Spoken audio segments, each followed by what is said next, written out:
अकोला कृषी विद्यापीठामध्ये नुकतीच संयुक्त संशोधन परिषद पार पडली। या परिषदेमध्ये चारही विद्यापीठांनी संशोधित केलेल्या पिकांच्या वाणांना आणि शेती अवजारांना मान्यता देण्यात आली। कोणती आहेत ही नवीन वाणं आपण पाहूयात।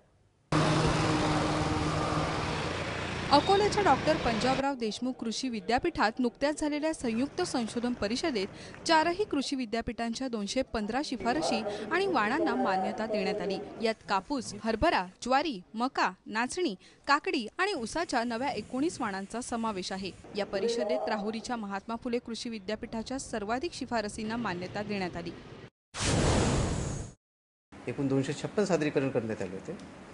तर 256 पैकी 215 या शिफारसींना एकूण विविध तांत्रिक गटातून मार्गदर्शन करण्यात आलेले होते। ह्या जाती पूर्वीच्या ज्या परंपरागत जाती आहेत त्यापेक्षा ह्या जाती अधिक उत्पादन देणाऱ्या आहेत, कीड रोग यांना बळी न पडणाऱ्या जाती आहेत आणि त्या भागामध्ये अधिक चांगल्या परफॉर्म करू शकतील, अधिक चांगले उत्पन्न देऊ शकेल अशा पद्धतीच्या जाती आहेत आणि म्हणूनच आपण पूर्वीच्या जातीपेक्षा यांना मान्यता प्रदान करण्यात आलेली आहे।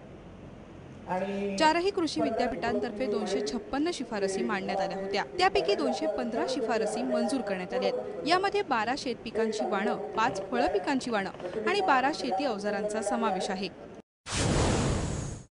या ठिकाणी 29 तांत्रिक गट पाडण्यात आले होते। त्या 29 तांत्रिक गटामधून विविध जे विषय आहेत त्या विषयाच्या ज्या शिफारशी आहेत, काही व्हेरायटीज आहेत, काही वाण आहेत, त्याची मांडणी करण्यात आली। फळपिकामध्ये राहुरीचे 2 आहेत, ज्यामध्ये भेंडी विमुक्ता म्हणून एक आहे आणि गवाराची फुले गवारशी आहे। तर दापोलीचे 3 आहेत, त्यात कारले एक आहेत, कोकण कारले हे नाव दिलेले आहे त्यांनी। तर काकडीचं कोकण काकडी आणि घोसाळीची कोकण घोसाळी अशा 3 जाती याप्रमाणे एकूण विविध फळपिकाच्या ज्या जाती आहेत त्यांना मान्यता प्रदान करण्यात आली।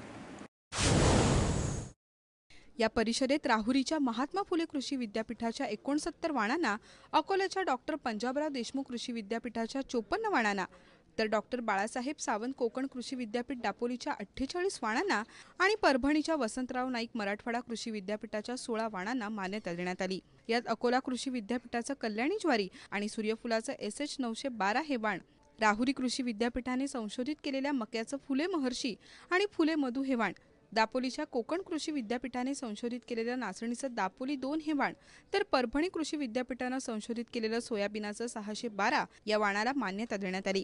याशिवाय महाबीजच्या बाजरीच्या एका वाणाला आणि पुण्याच्या वसंतदादा शुगर इन्स्टिट्यूटच्या एका ऊसाच्या वाणालाही मान्यता देण्यात आली। अकोल्याहून उमेश अलोनीसह ब्युरो रिपोर्ट ABP माझा।